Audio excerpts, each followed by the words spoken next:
Tron Ares was destined to fail. Not because of Jared Leto, not because of bad marketing, but because Tron was never a viable franchise to begin with. And while Disney hoped it might become the next Dune or Pirates of the Caribbean, it's now joining the ranks of Cutthroat Island. Tron Ares is projected to lose $132.7 million at the box office according to Deadline. The film cost $220 million to produce, and when you factor in $102.5 million in marketing and other costs, the total spend balloons to $347.5 million. Even with revenue from theatrical rentals, home entertainment, TV licensing, and airlines, the film is only expected to bring in $214.8 million. That's a massive shortfall for a movie that was supposed to reignite a dormant franchise. And honestly, that outcome was baked into the DNA of this project from the start. Disney didn't just miscalculate. They resurrected a franchise that never had a solid footing to begin with. The original Tron from 1982 bombed. Tron Legacy in 2010 was a modest success, riding the wave of Avatar's 3D resurgence, but the momentum was squandered. And now, 15 years later, we're supposed to care about a sequel that doesn't even feature Tron? Let's rewind for a bit. The original Tron was released in 1982, the same era that gave us E.T., Blade Runner, and Star Trek II: The Wrath of Khan. And yet, Tron didn't land. It was a box office disappointment, only gaining traction later through home video and cable reruns. Sure, it aired on the Disney Channel in the 80s, but by the 2000s, Tron was a ghost. No reruns, no references, no cultural presence. I remember seeing the trailer for Tron Legacy back in 2010, asking my dad, what's Tron? Because Tron Legacy is obviously a sequel to something. His reaction was pure disbelief. He couldn't believe Disney was reviving it. And when I finally watched the original, I hated it. And this is coming from someone who adores classic sci-fi, even back in 2010. Okay, I'm talking the original Planet of the Apes from 1968. 1964's First Men on the Moon. Forbidden Planet, The Day the Earth Stood Still, the original, not the remake with Keanu Reeves. The Time Machine, starring Rod Taylor. I had to think about it. I almost said Rod Serling. That would have been really embarrassing. But no, the Time Machine starring Rod Taylor from 1960, not the piece of shit with Guy Pearce. And, in 1933's King Kong, so on and so forth. Oh, and of course, the original Star Wars trilogy, okay? I love cheesy visuals. I love retrofuturism. But Tron looked bad even by 1982 standards. It was a visual experiment, not a compelling story. And that matters. Fast forward to Tron Legacy, released in 2010, it grossed around $400 million globally. It's not bad, especially considering the 3D boom post-Avatar.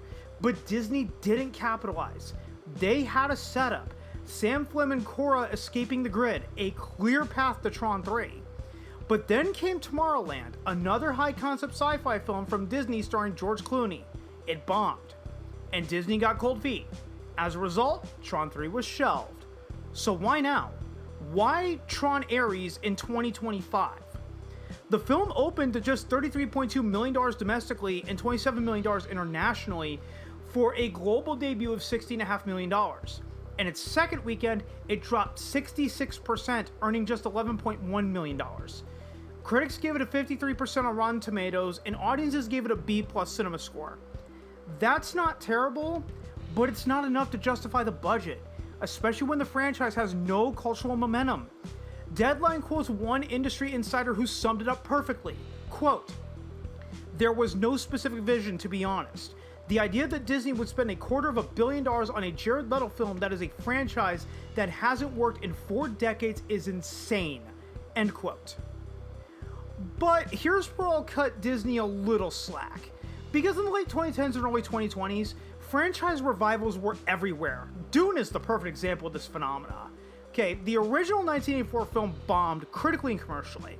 It was considered incomprehensible, overstuffed, and visually muddy.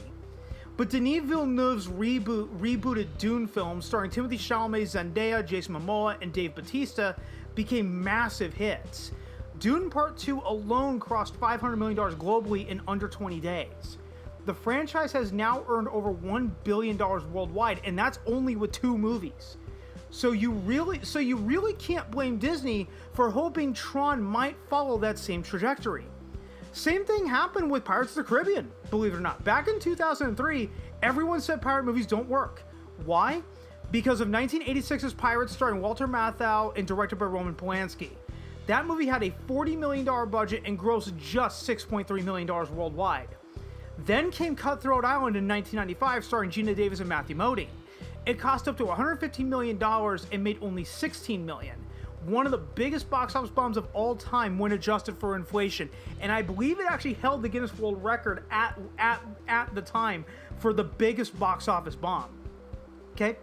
But Curse of the Black Pearl defied all of that. It became one of the biggest movies of 2003. So yes, Disney has precedent for turning a dead genre into a billion-dollar franchise. They just didn't have the right ingredients this time. And this isn't the first time Disney has tried to reverse engineer a movie from a ride. They've been chasing that formula for decades. It started with Tower of Terror in 1997, a made-for-TV movie starring Steve Guttenberg and Kirsten Dunst. Then came The Haunted Mansion in 2003 with Eddie Murphy, which flopped despite the star power. Around the same time, Disney also tried The Country Bears, a musical comedy based on an animatronic stage show, and Mission to Mars, which was loosely inspired by the Tomorrowland attraction. All of them bombed. And then there was Tomorrowland itself, a big-budget sci-fi epic starring George Clooney that was supposed to launch a new franchise. It didn't. All of these were attempts to turn theme park nostalgia into cinematic gold, and all of them failed. They tried again with Jungle Cruise in 2021, which had the misfortune of releasing during the pandemic. It was delayed, then dropped day and date on Disney Plus Premier Access. And let's be honest, if you're a family of 5, $30 for a home viewing beats $75 in theater tickets. That movie never had a chance. Then came the 2023 reboot of The Haunted Mansion, and for some reason, Disney released it in July. Not October, not even September. A Halloween-themed movie dropped in the middle of summer.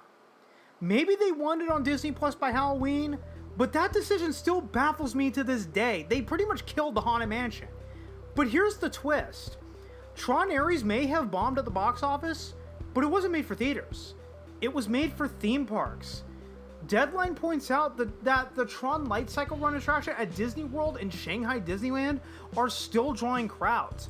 The movie may be bleeding neon on the big screen, but the roller coasters are thriving. And that's not just ironic, it's historical deja vu. Back in 1982, the original Tron flopped, but the arcade games based on the film, they both outgrossed the movie. That's right. The pixelated cabinet with light cycles and tank battles made more money than the film it was based on. And now, in 2025, Tron Ares is repeating history. The movie flopped, but the roller coasters are still printing money. This isn't just a coinky-dink, mind you, it's a deliberate strategy. Disney understands that theme park synergy can generate sustained revenue over time. The film itself doesn't need to be a critical or commercial hit as long as it keeps the ride in the public eye. In essence, Tron Ares functions as a $220 million advertisement for the roller coaster. Judging by the long lines at the attractions, this approach may well be paying off. Disney is banking on this lasting appeal with Tron Lightcycle Run. The ride thrives on its own merits, independent of Tron Ares. It doesn't require guests to be familiar with the movie or even the broader franchise. Its success depends solely on delivering a visually stunning, fast-paced thrill ride that captivates visitors through pure spectacle. And this approach isn't new.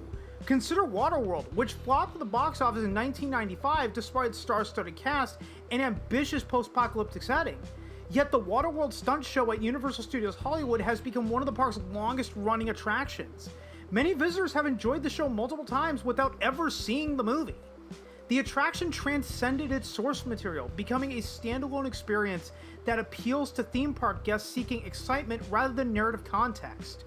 Another example is Revenge of the Mummy at Universal Studios, which opened in 2004 and remains a popular ride to this day despite several renovations.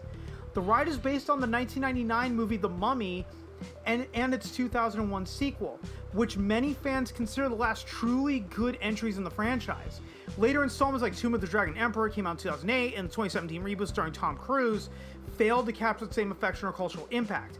Yet the ride continues to draw crowds, proving that a theme park attraction can outlast and outshine its cinematic origins. To add some context, Revenge of the Mummy replaced another Universal Studios ride, Kongfrontation at Orlando, which was based on the 1976 version of King Kong. Kongfrontation operated from 1990 until 2002. Meanwhile, King Kong Encounter at Universal Studios Hollywood was open from 1986 until 2008, closing only because of the 2008 Universal Studios fire. These examples highlight how theme park rides based on older or even fading movie franchises can have long operational lives independent of their cinematic origins. Tron Lightcycle Run aims for that same kind of longevity. The ride's success doesn't depend on Tron Ares or even familiarity with the Tron universe. It just needs to deliver thrills and look cool, and in that, it succeeds. However, this dynamic only works one way. While the ride can flourish without the movie, the film cannot rely on the ride's popularity to recover its losses. Unlike past box office failures such as Waterworld or Cutthroat Island, which found a second life through home video sales and rentals, Tron Ares faces a very different home entertainment landscape. Movies like Cutthroat Island and Waterworld, both infamous flops, have seen their reputations evolve over time.